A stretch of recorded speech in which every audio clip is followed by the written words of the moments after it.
Hello friends, मैं हूं अर्जुन। आज की इस वीडियो में बात करेंगे हम फिगर्स के डायनामिक पोज के बारे में। सबसे पहले जान लेते हैं कि डायनामिक पोज होते क्या हैं। जैसे ये मैं किसी एक्शन में फिगर्स बना रहा हूँ, कुछ स्केचेस मैंने किए थे खुद की पर्सनल स्टडी के लिए, और इसमें कोई भी एक्शन हो सकता है। पर्सपेक्टिव फिगर्स हो सकती है, कोई गेमिंग फिगर्स हो सकती है, जैसे फुटबॉल खेलते हुए, क्रिकेट खेलते हुए, तो उनमें कोई एक्शन है, उनमें कुछ फोर्स है, राइट। तो वही चीजें हम डायनामिक पोज के अंदर दिखानी होती है कि कैसे एक्शन में आती हैं चीजें। और इसमें हम दो तीन पार्ट कर लेते हैं स्टडी करने के लिए। सबसे पहले आपको जानना होता है कि किसी भी एक्शन को बनाने से पहले एक स्टिक फिगर बनाना बहुत जरूरी होता है। स्टिक फिगर में आपको किसी भी पोज का एक एक्शन समझ आ जाता है कि आप किस तरीके से किसी पोज को बनाने की कोशिश कर रहे हैं, राइट। उसके बाद आप फिगर्स की एक फॉर्म समझते हैं और उसको ड्रॉ करते हैं। बिल्कुल सिंपल तरीका है। करते हैं एक छोटी सी डेमो। तो सबसे पहले हम बना लेते हैं स्टिक फिगर्स। स्टिक फिगर में मैं आपको इमेजिनरी बताऊंगा। और ये देखो, अभी एक सिंपल जेस्चर लिया है, जैसे ये घुटना तक हो गया। उसके बाद ये नीचे वाला पॉइंट है। तो किसी भी तरीके से आप पोज बना सकते हैं। मैंने हैंड ये सीधा कर दिया, एक इसके कमर पे रख दिया, राइट। उसके बाद हम एक और फिगर बनाते हैं, जैसे ये ऊपर की तरफ फेस कर दिया और हल्का सा टॉर्सो, और फिर ये थाई वाला पॉइंट्स, उसके बाद ये नीचे वाला पॉइंट। ठीक है, इस तरीके से कोई भी पोज बना लेना है। तो ऊपर की तरफ हैंड कर सकते हैं, ठीक है, पिछले हैंड को थोड़ा सा दिखा सकते हैं। ये वाला पोज हो गया। कुछ बस स्टैंड पे खड़ा हुआ कोई भी हम बना सकते हैं फिगर्स। और जैसे इस तरफ, और ये वाला टॉर्सो इस साइड, और इसके हैंड ऐसे किसी बैग को पकड़े हुए बनाएंगे, और इसके पैरों को हल्का सा रखेंगे बैलेंस में। और ये देखो, यहाँ पे कोई भी बैग बना सकते हैं इस तरीके से। ठीक है, कोई बॉक्स हो गया। तो ये थी डायनामिक कुछ स्टिक फिगर्स, जिससे हमें एक आइडिया हो जाता है कि किस तरीके से हमने ड्रॉ करना है, कैसे उसको समझना है। ये समझने का बहुत ही बेस्ट तरीका है। तो इसके बाद हमें प्रॉपर फॉर्म को बनाना होता है, राइट। प्रॉपर फॉर्म को हमने समझना होता है किसी रेफरेंस से।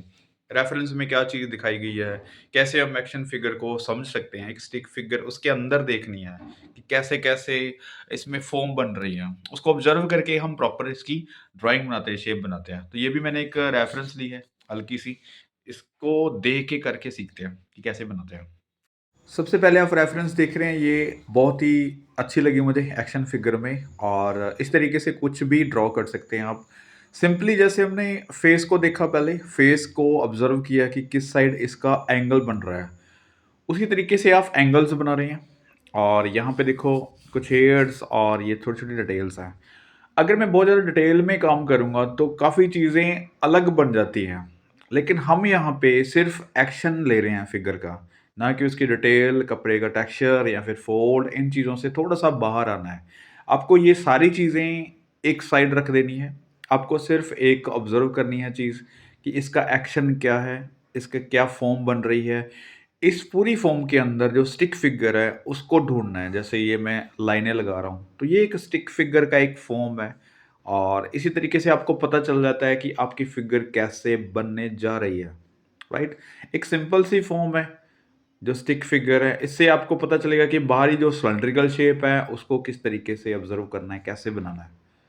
तो एक प्रैक्टिस भी ज़रूरी है इन चीज़ों के लिए। और जो हमने स्टिक फिगर्स स्टडी किया है, या फिर सिलिंड्रिकल शेप्स रेडी किए हैं, या फिर आपको इनको एक हैंडलिंग फोरशॉर्टनिंग की रहती है कि आप कहाँ पे कौन-सी चीज़ फोरशॉर्टनिंग में, जैसे ये हैंड बना रहा हूँ, तो हैंड में ये चीज़ थोड़ी-सी फोरशॉर्टनिंग में है।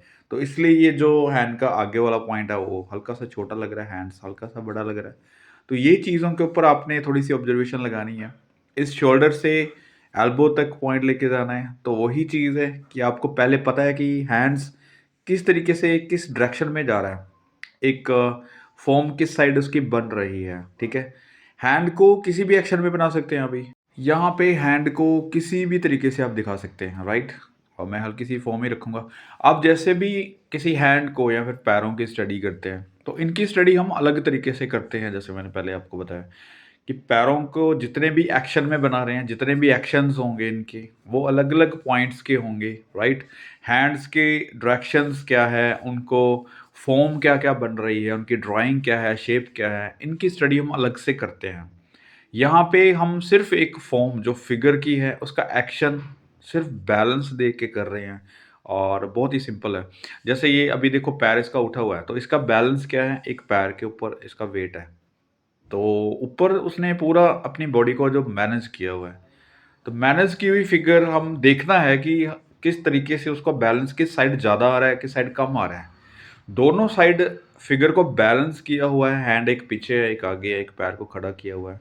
थोड़ा-सा टॉर्सो पीछे की तरफ झुका हुआ है, राइट? तो ये चारों तरफ जो इसका बैलेंस इसलिए बनेगा क्योंकि इसका जो वेट है, एक पैर के ऊपर है और चारों तरफ पैर के सेम वेट होगा। किसी भी तरीके से उसको अगर पैर इसने सीधा किया तो टॉर्सो उसका ऑब्वियसली पीछे की तरफ चला जाएगा, ये इसका बैलेंस है, राइट? तो अगर हम इन चीज़ों को अच्छे से देख लेते हैं तो आसानी हो जाती है। जैसे ये दूसरा पोज़ है, दूसरे पोज़ में देखो उसने पैर को उठाया हुआ है, अपने हैंड को पीछे किया हुआ थोड़ा-सा, ठीक है? इसको बैलेंस करने के लिए एक पैर को थोड़ा-सा घुटने तक ऊपर उठाया हुआ है, दूसरे पैर को नीचे और एडी के ऊपर हल्का-सा बैलेंस रखा हुआ है उसने। ये चीज़ें सोचनी है पहले कि जो फ़िगर हम ड्रॉ कर रहे हैं वो किस तरीके से होगी, उसमें एक्शन क्या है, क्या-क्या चीज़ें नोट करने वाली हैं, मेन चीज़ रहती है। यहाँ पे देखो वही चीज़ है, पहले हमने स्टिक फ़िगर्स ली थी, अभी मैं हल्का-सा फ़ॉर्म बना रहा हूँ इसका, कि कहाँ पे कौन-सी चीज़ बनने वाली है, किस डायरेक्शन में बनने वाली है। जैसे ये टॉर्सो हो गया यहाँ तक, ठीक है? उसका हैंड यहाँ पे बन रहा है, तो हल्का-सा फ़ॉर्म बनाएँगे और यहाँ पे पैर इस साइड जा रहा है एक और एक हल्का-सा नीचे की तरफ आएगा ऐसे, यहाँ पे बन रहा है। तो ये हमारे पास एक फ़ॉर्म बन गई है फ़िगर की। उसके बाद आप जितनी मर्ज़ी इसमें डिटेलिंग करो अच्छे से ड्रॉ करके। शूज़ है, शूज़ की फ़ॉर्म देखो हल्का-सा उठा हुआ आगे से, इसको इस तरीके से, ठीक है? मेन जो प्रॉब्लम आती है हमें पूरी फ़िगर को देखना नहीं आता। जब हमारे फ़िगर्स में कुछ फेस बड़ा हो जाता है, हैंड्स बड़े या छोटे बनते हैं या फिर उसको हम सही नहीं ड्रॉ कर पाते। वहाँ पे प्रॉब्लम ये आती है कि हम पूरी चीज़ को नहीं देख पा रहे हैं, राइट? क्योंकि फेस देख रहे हैं तो फेस पे ही नज़रें हैं। हमें नहीं पता कि फेस कहाँ पे बन रहा है, कितना बड़ा बन रहा है, कितना छोटा बन रहा है। आपको पूरी फ़िगर को देखते हुए बनाना है कि हमारे हैंड्स जो हैं वो कितने साइज़ के बन रहे हैं, फ़िगर से बड़े या छोटे तो नहीं बन रहे। लेग्स जो बन रही हैं उनका साइज़ ओवर तो नहीं हो रहा है या फिर छोटी तो नहीं हो रही। आप पूरी फ़िगर को अगर आप देख के करेंगे तो कहीं पे भी गलती नहीं होगी। ये बहुत ही सिंपल तरीका है। अगर आपकी ऑब्ज़र्वेशन पूरी फ़िगर पे रहेगी तो आपको बैलेंस भी करना आ जाएगा, आपको ये स्टडी भी आ जाएगी। और अभी देखो ये एक्शन है, एक्शन को हमने प्रॉपर ड्रॉ किया पहले। अब मैं थोड़ा-सा विज़िबल कर रहा हूँ, थोड़ा-सा डार्क कर रहा हूँ, ताकि आपको समझ में आए अच्छे से। इसमें कोई भी शेड या फिर कुछ भी एक्स्ट्रा काम नहीं कर रहा हूँ इसलिए ताकि जो फ़ोकस रहे, वो सिर्फ़ एक एक्शन के ऊपर रहे कि हम क्या एक्शन बना रहे हैं। और अभी ये देखो हैंड्स है, किसी भी डायरेक्शन में रखो इसको और ये वाले फोल्ड है कुछ यहाँ पे दिखाई दे रहे हैं, ठीक है? हल्का-सा हम आउटलाइन में ही कर रहे हैं। तो यहाँ पे देखो कुछ भी एक्स्ट्रा नहीं है। यहाँ पे इस तरीके से यहाँ पे घुटने को हल्का-सा फ़ोरशॉर्टनिंग रख देंगे और यहाँ पे कुछ शेड है, मैं हल्का-सा इसको डेप्थ दे देता हूँ। ऐसी लाइनिंग है यहाँ पे। आप कहीं पे भी अगर आप चेक करेंगे अच्छे से, यानी कि जो एंगल्स बन रहे हैं, एंगल्स अगर आप चेक करते जाएँगे तो आपकी फ़िगर में गड़बड़ नहीं होगी। तो अभी देखो ये बिल्कुल सिंपल सा फ़ॉर्म है, जो हमने अभी ड्रॉ किया है कंप्लीट। इसको हल्का-सा शेड में रख सकते हैं शूज़ को, कोई भी डिटेल नहीं कर रहे हैं, राइट?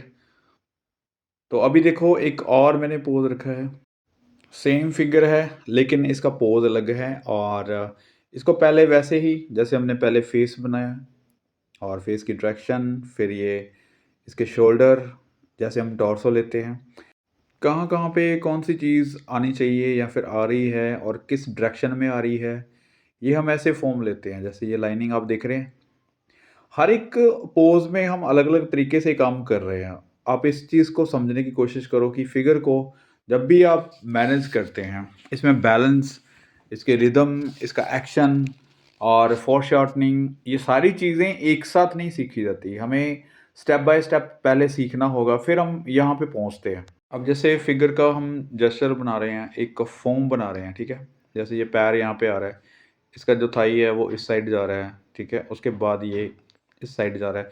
तो यहाँ पे हम एक-एक चीज़ को देख के बना रहे हैं। लेकिन पहले हम स्ट्रेट लाइन भी ले रहे हैं और उसके हल्की-हल्की जो पोज़ेज़ के जो एक्शंस हैं, उनको भी कैप्चर कर रहे हैं। मेन चीज़ जो बॉडी की रहती है, वो रहता है प्रोपोर्शन। हमें सारी चीज़ें प्रोपोर्शनेट रखनी होती है और तभी हो पाता है, तभी हम ये पॉसिबल कर सकते हैं कि सारी जगह पे हमें नज़र रखनी होती है। जैसे मैंने पहले बताया कि अगर आप फेस बना रहे हैं, फेस पे ही डिटेलिंग करना स्टार्ट कर देंगे, फिगर की तरफ नहीं देख रहे हैं, तो फिगर्स का कहीं पे भी गड़बड़ हो सकती है। आप एंगल्स बना के उसको एक सिंपल फॉर्म में पहले लेके आना है। अब जैसे हम थोड़ा-सा उसको क्लियर कर रहे हैं, जैसे ये बाजू है, यहाँ पे कुछ मसल्स बन रहे हैं, लेकिन फिर भी उसी फॉर्म को बना रहे हैं। यानी कि एक रियलिस्टिक फॉर्म आप समझ रहे हैं, वहाँ पे गोलाई होती है, शेप्स रहती हैं, आप मसल स्टडी रखते हैं वहाँ पे किस तरीके से आ रहा है। यहाँ पे एक हल्का-सा फॉर्म ही है, राइट? वहाँ पे कोई रियलिस्टिक फॉर्म नहीं है जो हम बना रहे हैं, उसको सिर्फ़ कैप्चर करना है, उसका एक्शन कैप्चर करना है, ठीक है? उनको देखना है अच्छे से कि हम इन चीज़ों को अच्छे से मैनेज कर पा रहे हैं या नहीं कर पा रहे, क्या-क्या फ़र्क समझ में आता है। जैसे अभी ये मैं क्लियर कर रहा हूँ सिंगल लाइन को ही और इसी से आपको बहुत सारी चीज़ें क्लियर हो जाएँगी। ये देखो यहाँ पे शूज़ है, शूज़ का कुछ एंगल्स हो गए और ये मैं डार्क ही कर रहा हूँ, थोड़ा-सा अलग दिखे और यहाँ पे डायरेक्शन इस तरीके से आ रही है उसकी। इसको थोड़ा-सा शेड में रखते हैं। ये जो आउटलाइन कर रहा हूँ आप देख रहे हैं स्टार्टिंग से लेके एंड तक हमने जो स्केच किए हैं, उनकी आउटलाइन के ऊपर हमने फ़ोकस किया है। कोई भी शेड डार्क या फिर किसी भी तरीके से डिटेल नहीं की है। हल्का-हल्का किसी भी फिगर को आप लुक दे सकते हैं, जैसे मैंने हेयर के अंदर थोड़ा-सा शेड कर दिया, वो डार्क लग रहा है। अभी अगर हम चाहें तो यहाँ पे हल्की-सी शेड कर सकते हैं, ये डार्क है, ताकि उसकी बॉडी से अलग लगे और इसमें कोई चीज़ नहीं है, मैं शेड या फिर डिटेल कुछ नहीं कर रहा हूँ। सिर्फ़ इसको अलग दिखाने के लिए एक शेड उसमें ऐड कर रहा हूँ। तो स्केचिंग के तरीके होते हैं कि आप किस स्केच में कितना वर्क कर सकते हैं, ठीक है? तो ये डन है। तो उम्मीद करता हूँ इससे सारी चीज़ें क्लियर हुई होंगी डायनामिक पोज़ के बारे में। मिलते हैं नेक्स्ट वीडियो में किसी नेक्स्ट टॉपिक के ऊपर। Thank you so much.